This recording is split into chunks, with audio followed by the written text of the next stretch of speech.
Ok? Donc Dieu m'a mis à cœur aujourd'hui, nous puissions parler concernant le pouvoir du sacrifice dans le monde des esprits. Ok? Nous allons parler sur le pouvoir du sacrifice dans le monde des esprits. Alléluia. Amen. L'église, je ne vous sens pas. Alléluia. Amen. Comme je le disais aujourd'hui, peuple de Dieu, on va parler sur le pouvoir des sacrifices dans le monde des esprits.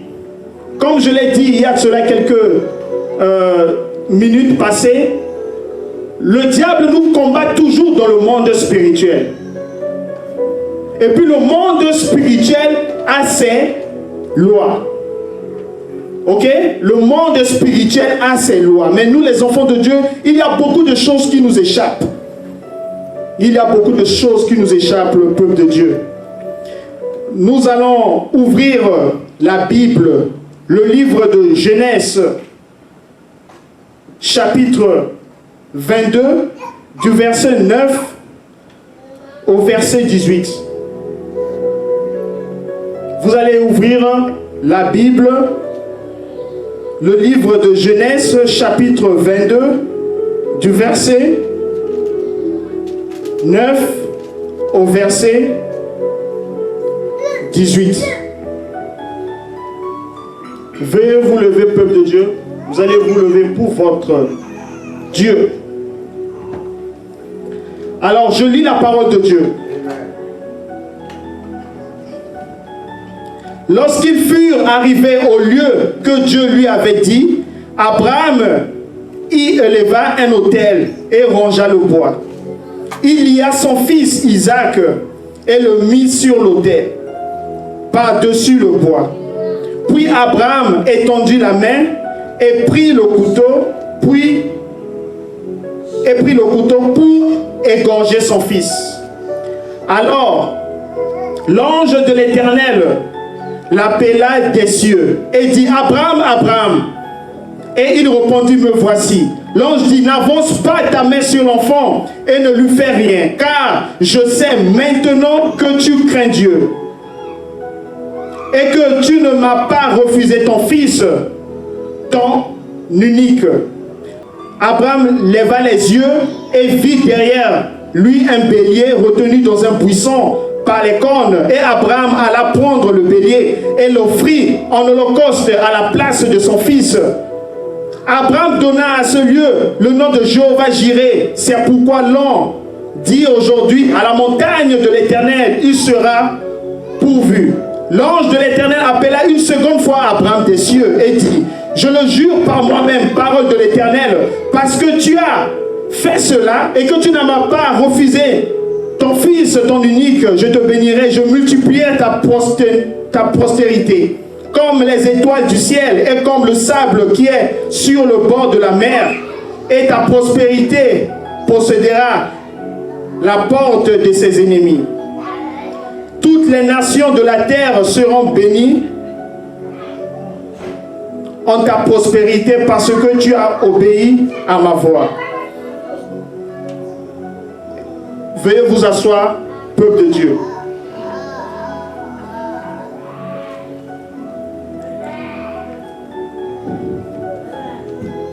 Peuple de Dieu, comme je le disais, le sous-thème d'aujourd'hui, le pouvoir des sacrifices dans le monde des esprits.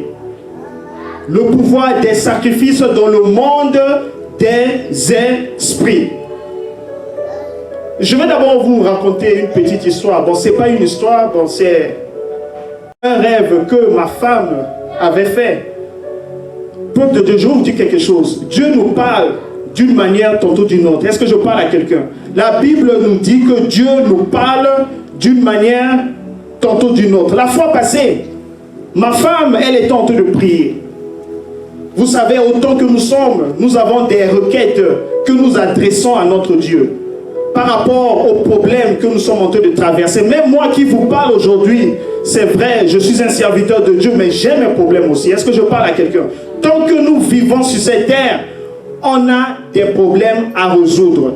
Et tant que nous vivons sur cette terre, le diable sera toujours à notre recherche. On sera persécuté. Il y aura les épreuves, mais nous devons faire face à ces épreuves-là. Est-ce que je parle à quelqu'un? Donc, la fois passée, ma femme, elle est en train de prier. Elle est en train de prier Dieu. Vous savez, des fois, lorsque Dieu nous promet un certain nombre de choses, à un moment donné, on devient essoufflé spirituellement. Est-ce que je parle à quelqu'un? On se dit, c'est comme si le monde est contre nous. Vous voyez, il y a d'autres personnes, il attend 1 année, 2 ans, 3 ans. S'il n'est pas fort spirituellement, il peut tout abandonner. Est-ce que vous me comprenez? Donc, ma femme, elle est en train de prier. Elle est en train de demander à Dieu, mais jusqu'à quand on pourra toucher cette promesse-là, ce que Dieu nous a promis? Elle est en train de rappeler à Dieu toutes les bonnes choses qu'elle est en train de faire, les sacrifices qu'elle est en train de faire pour notre Dieu. Vous voyez, imaginez un peu, autour de vous, vous avez des amis qui reçoivent de la promotion, ou bien qui arrivent à obtenir un bon contrat de travail. Mais par contre, vous êtes toujours à la quête de ce travail-là. Tous les dimanches, vous répondez présent dans la maison du Seigneur. Vous êtes en train d'adorer, de prêcher la parole de Dieu. Mais au moment où vous êtes en train de prêcher, vous allez voir vos amis, ils sont dans des boîtes de nuit. Mais ceux-là, ils ont la facilité de recevoir des nouveaux postes. Ils ont des promotions. Mais toi qui sers Dieu, tu es là, tu postules, tu reçois des rejets. À un moment donné, tu vas te poser un certain nombre de questions. Tu vas te dire, mais le Dieu que j'adore, est-ce qu'il est vivant? Parce qu'au moins toi, tu le sers. Au moins toi, tu prêches sa parole les dimanches. Mais tes amis qui ne le font pas, ils vont dans des boîtes de nuit. Ils sont dans l'impudicité, mais ils reçoivent de la promotion. Ils avancent dans leur carrière. À un moment donné, tu vas te poser un certain nombre de questions. Est-ce que je parle à quelqu'un? Donc c'était dans cette optique, vu les problèmes que nous sommes en train de traverser avec ma femme, elle est en train de prier. Et au moment où ma femme est en train de présenter sa requête à Dieu, et elle a entendu un mot qui ne faisait que se répéter. Sacrifice, sacrifice, sacrifice. Est-ce que je parle à quelqu'un? Et quand elle me l'a dit, ça m'a touché. Vous voyez un peu, ça m'a touché. Peuple de Dieu, vous savez, si un message vous est adressé, Dieu saura comment toucher votre cœur. Vous allez essayer un peu de jeter un regard rétrospectif dans votre vie. Vous allez essayer un peu de voir comment vous menez votre vie chrétienne. Mais quand elle me l'a dit, parce que je ne peux pas mentir à ma conscience. La conscience, on ne la ment pas. Est-ce que je parle à quelqu'un? Tu ne peux pas mentir à ta conscience. C'est vrai, tu es ici, tu prêches la parole de Dieu. Mais nous ne sommes pas parfaits à 100%. On a aussi nos défauts. C'est pourquoi je dis à chaque fois quand je prêche, bien, je me prêche aussi parce que je ne suis pas parfait. Est-ce que je parle à quelqu'un? Donc quand elle me l'a dit, sacrifice, sacrifice. Donc ce mot-là m'a... Donc c'est comme si ça a secoué mon âme. Est-ce que je parle à quelqu'un? Et c'est là que j'ai compris, j'ai gardé un moment de silence, j'ai essayé un peu de revoir les choses. Combien de fois j'ai eu à faire des sacrifices pour mon Dieu? Ce sont des moments là où nous devons nous poser un certain nombre de questions. Peuple de Dieu, nous vivons dans un monde, ici nous sommes aux États-Unis. Il y aura toujours les problèmes. Est-ce que je parle à quelqu'un? On aura toujours besoin d'argent. C'est vrai, on a les factures qui viennent à chaque fois. Tu vas vouloir économiser de l'argent parce que tu vas dire que tu as une facture à payer. Mais laisse-moi te dire que tu ne finiras jamais ces problèmes-là. Lorsqu'on pense à nos responsabilités, on oublie de faire un pas qui est très important. Comme je le dis souvent, le vrai combat, c'est dans le monde spirituel.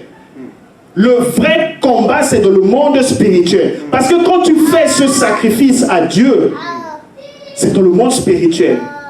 Est-ce que je parle à quelqu'un? Est-ce que je parle à quelqu'un aujourd'hui, peuple de Dieu? Amen. Vous voyez? Donc c'est là que j'ai compris que Dieu tenait à ce que je puisse passer ce message aujourd'hui. Le sacrifice dans le monde des esprits. Beaucoup ignorent la puissance du sacrifice. Lorsque nous regardons même le mot sacrifice, sacrifice, qu'est-ce que ça signifie le mot sacrifice? Le mot sacrifice, c'est un mot qui est très puissant.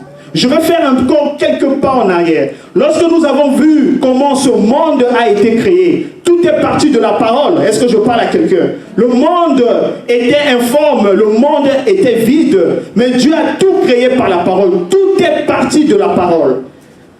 Est-ce que je parle à quelqu'un? Les végétations, les fleurs, tout est parti de la parole. À un moment donné, quand l'humanité a péché contre Dieu, il fallait que Dieu puisse réconcilier le monde avec lui-même. Est-ce que vous me suivez jusque-là? Il fallait que le monde puisse se réconcilier avec Dieu. Parce que nous avons désobéi. Nous avons vu ce qui s'est passé dans le jardin d'Éden, quand Adam et Ève, quand ils ont mangé au fruit interdit. Et c'est là où nous nous sommes séparés de Dieu. Et il fallait que Dieu puisse se réconcilier avec sa créature. Il fallait que Dieu puisse récupérer sa nation. Mais qu'est-ce que Dieu a fait? Dieu a récupéré la nation en faisant quoi? En faisant un signe de sacrifice. Est-ce que vous me suivez jusque-là? Le monde a été créé par la parole. Le monde a été créé par la parole. Mais pour réconcilier le monde avec Dieu, Dieu nous a donné lui-même l'exemple à suivre. Dieu a sacrifié son Fils unique, Jésus-Christ de Nazareth. C'était toute la richesse de Dieu. C'était tout ce que Dieu avait. La Bible nous dit que Jésus-Christ, il était le Fils unique. Même le jour qu'on baptisait Jésus-Christ par Jean-Baptiste, il y a eu la voix qui avait retenti, qui disait de celui-ci est mon Fils bien-aimé. Donc c'était l'héritier. C'était tout ce que Dieu avait. Le seul, unique Fils qu'il avait. Mais vu que le monde était parti de la parole, il fallait que Dieu puisse réconcilier le monde avec la parole. D'où on a dit que la parole s'est faite chair. Est-ce que vous me comprenez?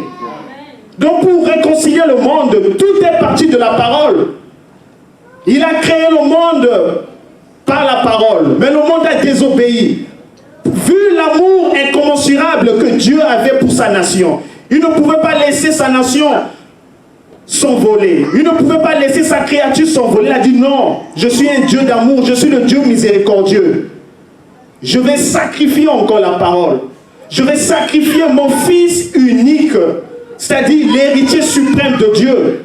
Il a fallu que la parole puisse devenir la chair. Et ça, c'est Jésus-Christ de Nazareth. Il n'y avait pas un meilleur prix pour réconcilier le monde. Non. On nous dit souvent que la charité bien ordonnée commence par soi-même. Dieu nous donne l'exemple à suivre. Mais on est souvent aveuglé. On ne comprend pas un certain nombre de réalités. Il fallait que Jésus-Christ puisse être sacrifié. Il fallait que la parole puisse devenir la chair pour ramener l'humanité envers Dieu. Donc nous voyons déjà le pouvoir du sacrifice. Est-ce que je parle à quelqu'un? Nous voyons déjà le pouvoir du sacrifice. Il fallait que la parole puisse devenir la chair humaine. C'est la parole qui a créé cet univers. C'est la parole qui a donné la forme à l'univers. C'est la parole qui a créé le contenu de l'univers. Et quand il fallait réconcilier la créature avec le Créateur, il fallait que la parole qui avait créé l'univers puisse être sacrifiée. Il fallait que Jésus-Christ puisse être sacrifié. Et de ce fait, nous sommes dans le temps de la grâce. Est-ce que quelqu'un me comprend aujourd'hui? Donc le pouvoir du sacrifice. Vous voyez, le pouvoir du sacrifice. Donc pour réconcilier l'humanité, il fallait que l'esprit puisse être sacrifié. Il n'y avait pas d'autre prix. Il fallait Jésus-Christ afin que nous puissions être rachetés devant la face de notre Dieu. Je vous dis quelque chose. Dieu nous parle toujours. Dieu parle à chacun de nous. Des fois, lorsque nous restons calmes, nous allons entendre, il y a deux voix qui nous parlent souvent. Ce sont des voix internes. Nous avons une voix qui représente Dieu, et puis nous avons encore une autre voix qui représente le diable. Est-ce que quelqu'un me comprend jusque-là? Donc Dieu parle à chacun de nous. Dieu parle à chacun de nous. Mais souvent, lorsque nous n'avions pas une vie de prière, quand nous n'avons pas une vie de prière, la voix de Dieu, ça ne se fait plus entendre. Et c'est la voix du diable qui se fait entendre. Est-ce que vous me comprenez? Lorsque nous n'avions pas une vie de prière, le volume de la voix de Dieu, ça se réduit à zéro. Et c'est la voix du diable qui se fait entendre, j'allais dire. Est-ce que vous me comprenez? Donc je reviens un peu avec, là je reviens maintenant sur le verset du jour. Ici on nous parle d'Abraham. Le verset que je viens de lire, on nous parle d'Abraham. Comme la Bible nous dit, Abraham, il était à la quête d'un enfant. Ok? Ça c'est l'enfant de la promesse, Isaac. Isaac, c'est ce que Dieu avait prévu pour Abraham. Okay? C'est vrai qu'Abraham, à un moment donné, il avait désobéi. Il avait eu Ismaël, qui n'était pas dans le projet de Dieu. Mais après, Dieu leur a donné Isaac. Maintenant, Dieu vient vers Abraham. Il voulait mettre Abraham en épreuve, en disant à Abraham d'aller sacrifier son fils unique, Isaac. Vous voyez un peu? Or, Abraham, en lui, il avait déjà la sémence de la promesse. Dieu avait promis à Abraham qu'il allait devenir le père de la nation. Est-ce que vous me comprenez jusque-là? Il avait la sémence, il avait cette sémence-là de la promesse, mais c'était conditionné. Abraham devait traverser une épreuve. Les épreuves que nous les humains, nous ne sommes pas prêts à affronter.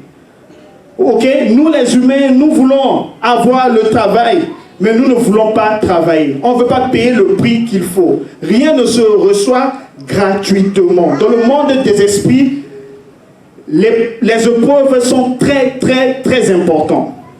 Ok? Les épreuves sont très importantes. Maintenant, quand Dieu a mis Abraham face à l'épreuve, on demanda à Abraham d'aller sacrifier son fils unique, Isaac, sur la montagne. Dieu, à sa grande surprise, Abraham n'a pas désobéi. Abraham n'a pas désobéi au moment où il voulait, il voulait poignarder son fils. Et c'est là, l'ange a apparu. Et puis l'ange a dit à Abraham de ne pas le faire. Ok? Parce que Dieu voulait juste tester le niveau de foi d'Abraham. Et c'est comme ça aussi que Dieu nous teste aussi dans la vie. Est-ce que je parle à quelqu'un? Des fois, chacun de nous, nous avons des promesses que Dieu a mises dans notre vie. Mais afin que ces promesses puissent se réaliser, nous devons passer par une phase de preuve. Est-ce que vous me suivez jusque-là? Nous devons passer sur une phase des épreuves. Et c'est une phase que nous les humains, nous ne sommes pas prêts à affronter. Et ça c'est très grave. Vous voyez? Donc Abraham,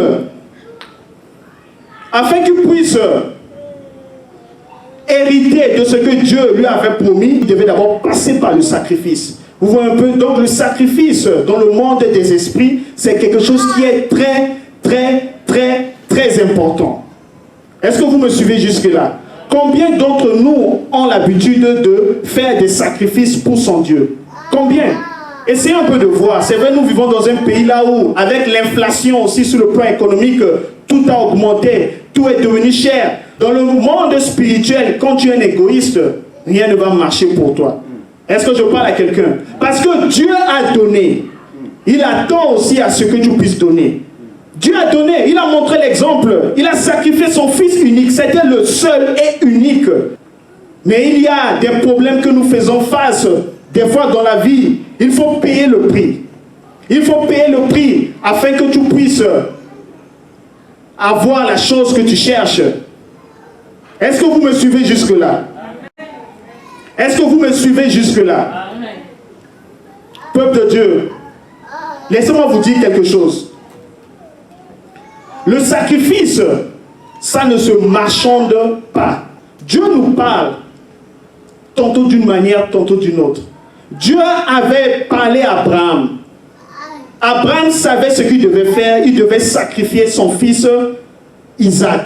Mais des fois, Dieu nous donne des indices pour le sacrifice. Et des fois, Dieu ne nous donne pas des indices. Moi, j'aime quand Dieu me donne des indices. Quand Dieu me dit, fais ceci, j'adore ça. Mais quand Dieu dit, fais juste les sacrifices, bon, là, tu es un peu dans... Là, tu te poses un certain nombre de questions, comment tu vas le faire. Mais ici, Abraham, Dieu lui avait donné l'indice. Mais nous, souvent, lorsque Dieu vient vers nous, lorsque Dieu nous dit, pour avoir l'enfant que tu cherches, si Dieu te demande, par exemple, de sacrifier $1000, aujourd'hui, nous voyons des chrétiens qui veulent marchander le sacrifice. C'est-à-dire, nous voyons des chrétiens qui veulent discuter. Au lieu de donner $1000, il va commencer à penser à des dépenses qu'il a à faire. Au lieu de donner 1000, et puis il va donner $500. Quand tu marchandes le sacrifice, tu es en train de marchander ta bénédiction. Est-ce que vous me comprenez jusque-là? Quand vous êtes en train de débattre sur le sacrifice, tu es en train de débattre aussi sur la bénédiction. Est-ce que vous me suivez jusque-là? Le sacrifice, on ne le marchande pas. Le sacrifice, dans le monde des esprits, le sacrifice, il faut payer le prix. Parce que Jésus-Christ, il a payé le prix. Jésus-Christ, il était venu en entier. Jésus-Christ n'était pas venu d'une manière partielle. Dieu a payé le prix, le prix, le prix, le prix. Il n'a pas payé le prix partiellement. Mais aujourd'hui, quand Dieu te parle, quand Dieu te dit de faire un sacrifice, aujourd'hui nous pensons à nos comptes bancaires. Nous voyons ce que nous avons dans la poche. On cherche à marchander, on cherche à débattre. Et ça, c'est le diable. Est-ce que je parle à quelqu'un? Le sacrifice, on ne le marchande pas. Le sacrifice, on ne le débat pas. Parce que quand tu marchandes le sacrifice, là tu es en train de dévaloriser la bénédiction. Et puis ce que tu cherches, tu ne l'auras pas. Est-ce que je parle à quelqu'un? Parce que Dieu, il avait payé le prix complet. Il n'a pas payé le prix à moitié. Jésus-Christ n'était pas venu avec une seule jambe ou bien avec un seul œil. Non, il a payé le prix en entier. Parce que des fois, Dieu nous parle. Vous allez voir, vous êtes en train de traverser des moments difficiles. Dieu va vous donner des indices. Il va dire, ok, fais tel sacrifice ou bien fais un sacrifice de $1000 dans l'église. Tu es là, tu penses à ton problème. Tu veux discuter avec Dieu, tu veux débattre. Tu vas et puis tu dépenses $500. Mais laissez-moi vous dire, quand vous donnez les $500, vous n'auriez pas ce que Dieu avait prévu pour vous. Parce que tu as voulu débattre. Nous ne sommes pas dans un marché là où, dans le monde spirituel, on ne débat pas le sacrifice. Car quand tu débats le sacrifice, ça, disons, la bénédiction a perdu sa valeur. Est-ce que je parle à quelqu'un? Parce que Dieu, il avait payé le prix. Il avait payé le prix dans la totalité. Est-ce que vous me comprenez jusque-là? Le pouvoir du sacrifice dans le monde des esprits. À travers les sacrifices, il y aura des solutions que nous pouvons apporter à des problèmes que nous faisons face dans la vie active. Et le diable le sait. Aujourd'hui, nous les chrétiens, quand nous faisons des sacrifices, même Satan, quand il écoute ce que nous voulons donner à l'église, Satan même se moque. Et ça, c'est un problème. Nous devons revoir notre manière de faire les sacrifices. Moi, j'aime quand je fais le sacrifice et puis j'entends une voix là qui me dit non, ne le fais pas. Quand tu écoutes cette voix là, cela veut dire que tu es en train de faire le vrai sacrifice.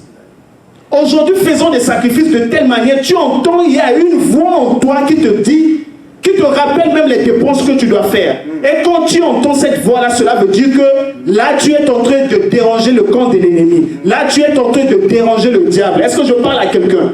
Faisons des sacrifices de telle manière à déranger le diable. Aujourd'hui, nous faisons des sacrifices, disons, de $500 et tu n'écoutes pas cette voix-là. Cela veut dire qu'il faut redoubler encore la mise. Il faut revoir encore l'offre. Est-ce que je parle à quelqu'un? Il faut revoir encore l'offre. Parce que le diable, quand tu atteins, disons, quand tu fais un sacrifice que le diable sait que ça va changer ta situation, tu vas écouter cette voix-là qui va te rappeler les dépenses, qui va te rappeler que tu as oublié la facture de $500 du courant, qui va te rappeler les $500 que tu devais payer pour le pneu de ta voiture. Ça, c'est quand tu es sur le point de faire une bonne action. Cherchons à mettre mal à l'aise le diable. Parce que moi, si je fais un sacrifice, et si je n'écoute pas cette voix-là, cela veut dire que non, je dois encore refaire encore beaucoup d'efforts. Est-ce que je parle à quelqu'un? Est-ce que je parle à quelqu'un aujourd'hui, peuple de Dieu? Faisons des sacrifices de telle manière à mettre le diable mal à l'aise. Le diable doit te rappeler tes problèmes. Quand le diable ne te rappelle pas les problèmes, cela veut dire que repars encore dans ton compte bancaire et refais encore les calculs. Le meilleur investissement, c'est dans le monde spirituel. Vous voyez un peu, c'est dans le monde spirituel. Quand tu investis spirituellement, tu n'as rien à perdre. Vous allez voir dans des boutiques là, quand on dit $500, tu payes le montant sans chercher même à débattre. Mais pourquoi quand Dieu te parle, quand Dieu te dit de sacrifier $500, tu es là, tu veux marchander, tu veux discuter, tu veux avoir un rabais sur le prix à payer pour le sacrifice. Le sacrifice, on ne le débat pas comme quelque chose qu'on est en train de débattre au marché. On paye le prix dans la totalité. Est-ce que je parle à quelqu'un? Car Jésus, il était venu dans sa totalité. Il a payé le prix dans la totalité. La logique de ce monde, nous ne devons pas l'amener dans le monde spirituel, parce que c'est deux mondes qui sont diamétralement opposés. C'est deux mondes qui ne fonctionnent pas de la même manière. Est-ce que je parle à quelqu'un aujourd'hui, peuple de Dieu? Est-ce que vous me comprenez jusque-là? Le pouvoir du sacrifice, c'est très important. C'est très, très, très important. Abraham, Dieu l'avait choisi. Dieu l'a dit que tu deviendras le père de la nation. Mais il devait passer par l'épreuve. Il devait passer par l'épreuve parce que l'épreuve est très importante dans la vie d'un homme. C'est là où Dieu est en train de tester ton niveau de foi. Et quand il a satisfait à ce test-là, et maintenant, Dieu a prononcé toutes ces belles paroles. Ok? Donc le sacrifice, c'est un moment là où Dieu est en train de te tester aussi. Quand tu fais un sacrifice qui met mal à l'aise le diable, c'est là où Dieu est en train de te noter. Est-ce que vous me comprenez un peu? Faisons des sacrifices de telle manière à mettre le diable mal à l'aise. Le diable doit te rappeler. Moi, j'aime quand le diable me rappelle les dépenses que j'ai à faire. Cela veut dire que ce que je suis en train de faire là va m'apporter une bénédiction. Quand vous n'écoutez pas cette voix-là du diable, redoublez encore la mise. Repartez, jetez encore un coup d'œil dans vos comptes bancaires. Ajoutez encore le montant jusqu'à ce que vous allez écouter cette voix-là du diable. Quand le diable te rappelle les dépenses à faire, là tu vas dire, ok, là maintenant, tu vas foncer avec ce sacrifice-là et tu vas donner ça à ton Dieu et ton problème sera résolu. Parce que le diable sait ce que tu dois dépenser pour avoir la bénédiction. Il le sait très bien. Quand le diable commence à te rappeler les factures, cela veut dire que oui, là maintenant, tu as atteint le montant qu'il fallait pour sacrifier pour ton Dieu. Tu peux faire les sacrifices de plusieurs manières. Ça dépend de ce que Dieu te dira. Comme ma femme, elle est en train de prier, Dieu lui a parlé juste de sacrifice. Dieu n'a pas spécifié. Là maintenant, Dieu veut me voir comment je vais agir. Là, parce que là, Dieu ne m'a pas donné les indices. Des fois, Dieu donne les indices. Des fois, Dieu nous parle. Il te dit clairement, ici, tu dois faire ceci, tu dois faire cela. Des fois, il dit juste sacrifie. Là, en ce moment, Dieu va faire quelques pas en arrière. Il te regarde, il va voir maintenant, qu'est-ce que tu vas faire? Et c'est là où Dieu t'évalue. Est-ce que je parle à quelqu'un? Abraham, Dieu l'avait donné les indices. Et moi, j'aime ça. Moi, j'aime quand Dieu me donne des indices. Quand Dieu dit, sacrifie telle chose. Là, je sais que de manière exacte, j'aurai une bénédiction. Mais des fois, Dieu ne nous donne pas des consignes. Des fois, il ne nous donne pas des indices. Il dit juste, fais le sacrifice. Maintenant, il veut voir qu'est-ce que tu vas apporter devant lui. Est-ce que je parle à quelqu'un? Nous devons revoir les choses. Dans le monde des esprits, le sacrifice est très, très, très important. C'est pourquoi je m'étais dit, non, je dois parler du sacrifice aux enfants de Dieu. Parce que nous sommes en train de traverser des moments critiques sur le plan économique. Tout a augmenté. Vous voyez un peu, tout a augmenté. Et c'est dans ces moments-là que le diable va t'empêcher à vouloir sacrifier quelque chose pour ton Dieu.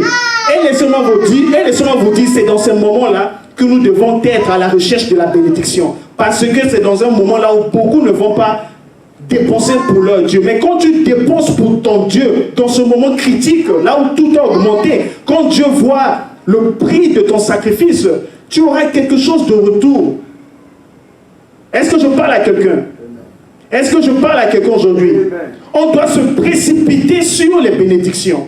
Des fois, il faut se précipiter sur les bénédictions. Ok? Tu te précipites sur les bénédictions et puis Dieu va te bénir. Et puis Dieu va te bénir. Est-ce que vous me suivez? Même lorsque nous parlons de l'histoire, nous avons tous lu l'histoire de Pénina et puis Anne. Vous voyez, Anne, chaque année, elle partait à l'église. Vous voyez un peu, elle partait avec son mari, avec sa rivale et puis les enfants. Mais elle priait. Elle ne trouvait qu'un de cause. Elle ne trouvait pas la solution à son problème. De telle enseigne, sa rivale, elle était en train de se moquer de Anne. Parce que Anne n'avait pas fait quelque chose pour Dieu. Vous voyez un peu, des fois Dieu nous parle. Mais quand Anne était en connexion avec Dieu, quand l'esprit de Anne s'était connecté avec Dieu, et c'est là la Bible nous dit que Anne avait dit à Dieu, si tu me donnes un enfant, je vais te consacrer mon fils. Vous voyez un peu, ça aussi c'est un acte de sacrifice. Elle a sacrifié son fils pour Dieu. Ça aussi c'est un acte de sacrifice. Et quand Dieu a écouté cela, l'année qui a suivi, et puis Anne avait eu un enfant. Vous voyez un peu le pouvoir de sacrifice. On peut faire aussi, même lorsqu'on fait les jeûnes et prières, c'est aussi un acte de sacrifice. Est-ce que vous me comprenez? Les jeûnes et prières. Parce que lorsque nous sommes en période de jeûne, on est en train d'infliger à notre corps une punition. Parce qu'on se prive de beaucoup de choses. On ne boit pas l'eau. On s'enferme dans un endroit secret. On est en train de prier. On n'a plus le même, on n'a plus le même environnement. Donc, on est en train de quoi? On est en train d'affaiblir le corps afin que l'esprit puisse avoir le dessus sur nous. Vous savez, les moments de jeûne et prière, ce sont des moments là où nous sommes en train d'affaiblir le corps. On ne mange pas les nourritures que nous avons l'habitude de manger. On ne boit pas l'eau. On prie. En ce moment-là, le corps devient faible et l'esprit prend le dessus. Quand l'esprit prend le dessus au niveau de notre corps, et puis là, ça peut faciliter la connexion avec notre Dieu. Parce que la Bible nous recommande de marcher selon l'esprit et non selon le corps. Parce que pendant les moments de jeûne et prière, on se prive de beaucoup de choses, de beaucoup de désirs ou bien de loisirs. On ne mange plus la même nourriture. Même l'eau, on boit à peine l'eau. D'autres ne boivent même pas l'eau. En ce moment-là, la chair devient faible et l'esprit prend le dessus. Et ça aussi, c'est une forme de sacrifice. Lorsque nous faisons les jeûnes et prières, ce sont aussi des formes de sacrifice. Est-ce que je parle à quelqu'un? Est-ce que je parle à quelqu'un aujourd'hui, peuple de Dieu? Donc, nous devons revoir les choses. Vous voyez, donc Anne, elle avait compris quelque chose. Quand elle a changé le langage, quand elle a consacré son fils pour Dieu, et Dieu a répondu favorablement à sa requête. Vous voyez un peu? Donc nous devons faire des sacrifices pour notre Dieu. Il y a beaucoup de gens qui ont eu à faire des témoignages quand ils ont eu à faire des sacrifices pour Dieu. Les portes qui étaient fermées étaient devenues ouvertes. D'autres ont eu des enfants. Vous voyez un peu? Donc on ne doit pas perdre de vue le sacrifice. C'est très important dans le monde spirituel. Donc aujourd'hui, Dieu m'a mis à cœur. Nous ne devons pas oublier les sacrifices. C'est vrai que nous sommes en train de traverser les moments difficiles sur le plan économique. On ne doit pas se laisser piéger par le diable. Parce que c'est dans ce moment-là que le diable va te rappeler les factures. Oui, c'est un moment qui est favorable au diable, mais nous devons être plus malins que le diable. Amen. Parce que l'or et l'argent appartiennent à Dieu. Est-ce que je parle à quelqu'un? L'or et l'argent appartiennent à Dieu. Ok? L'or et l'argent appartiennent à Dieu. Nous ne devons pas nous laisser manipuler par le diable. L'or et l'argent appartiennent à Dieu. Nous devons faire preuve de foi. Abraham a fait preuve de foi. Il a fait quelque chose que beaucoup ne le font pas. Vous voyez un peu, le sacrifice, ça ne se marchande pas. Le sacrifice, ça ne se débat pas comme c'est quelque chose comme un objet que tu voulais acheter au marché. Il faut payer le prix dans la totalité. Quand Dieu te parle, quand Dieu te parle, il dit dépense $1000, dépense les $1000. Ne cherche pas à vouloir discuter comme si c'était une valise que tu as achetée au marché. Non, paye le prix dans la totalité et tu seras béni. Est-ce que je parle à quelqu'un aujourd'hui, peuple de Dieu? Donc, le message d'aujourd'hui que Dieu avait mis dans ma bouche, dans le monde des esprits, l'un des moyens les plus efficaces pour avoir le dessus sur le diable, c'est de faire les sacrifices. C'est très important. Amen. Il y a beaucoup d'exemples dans la Bible. Nous avons vu même la prostituée. Hein? Elle se prostituait malgré tout l'argent qu'elle avait eu. Elle avait un parfum qui coûtait beaucoup d'argent. Donc c'est sûr que toutes les sommes qu'elle s'était amassées, elle a pu acheter un parfum. Vous voyez, il y a d'autres prostituées. Elles utilisent les parfums qui sont très très chers. Et quand tu sens l'odeur de ce parfum-là, facilement tu peux vouloir, disons, payer le prix et puis avoir une relation avec elle. Donc imagine un peu cette prostituée-là. Même la Bible reconnaît que c'est un parfum qui coûtait cher. Mais elle a regardé la grandeur de Jésus-Christ. Elle n'a pas regardé le prix de ce parfum-là. La Bible nous dit qu'elle essuyait les pieds de Jésus-Christ avec ses cheveux. Elle a versé le parfum sur les pieds de Jésus-Christ. Vous voyez un peu? Donc ça, c'est un acte de sacrifice. Et Jésus-Christ, il était ébloui. Il était surpris. Il avait dit, à partir de ce temps-là, rappelez-vous, à chaque fois lorsqu'on va prêcher la parole de Dieu, on parlera de cette femme-là. Est-ce que tu veux que Dieu aussi puisse transformer ta vie afin que les gens puissent aussi parler de toi? Est-ce que quelqu'un aussi veut être élevé spirituellement? Tu seras élevé spirituellement, même les amis aussi vont parler de toi. Si on ne parlait pas de toi, on va parler de toi comme cette prostituée-là. Grâce à son acte aujourd'hui, on ne fait que parler d'elle parce qu'elle avait fait un acte qui est très spécial. Payons le prix. Ne cherchons pas à débattre et Dieu va nous rendre célèbres. Dieu va nous élever à un niveau là où le monde parlera de nous comme le monde aujourd'hui parle de cette prostituée-là. Est-ce que je parle à quelqu'un? Nous avons vu aussi même Élisée. La Bible nous dit, à une époque donnée dans la Bible, il y avait une dame qui n'avait pas d'enfant, mais elle avait conçu une maison pour le serviteur de Dieu. Mais le serviteur de Dieu, il était touché par cet acte-là. Il avait demandé même à son serviteur d'aller demander à cette dame-là, qu'est-ce que tu veux que je puisse te faire? Et la dame, bon, elle disait qu'elle n'avait besoin de rien. Mais son serviteur avait compris que cette dame-là, en réalité, elle n'avait pas d'enfant. Et Élisée a dit, parce que tu as construit une maison pour le serviteur de Dieu, l'année qui viendra, tu auras un enfant. Vous voyez un peu? Donc il y a beaucoup d'exemples dans la Bible. Lorsque nous faisons des sacrifices, c'est un bon investissement que nous faisons. Le bon investissement, c'est dans le monde spirituel. Ça ne rate jamais. Est-ce que je parle à quelqu'un? Ça ne rate jamais. Nous devons toujours persister. Dans le monde des esprits, l'un des moyens les plus efficaces, c'est à travers les sacrifices. Et cherche à faire les sacrifices de telle manière que tu vas entendre cette voix-là qui va te rappeler les dépenses à faire. C'est en ce moment-là que tu sauras, oui, là, tu es en train de faire la bonne chose. Quand tu n'écoutes pas cette voix-là, cela veut dire revois encore tes calculs. Est-ce que je parle à quelqu'un? Est-ce que je parle à quelqu'un aujourd'hui, peuple de Dieu? Donc ça, c'était mon message d'aujourd'hui. Nous devons faire les sacrifices. C'est très important. Est-ce que vous me comprenez, peuple de Dieu? Amen.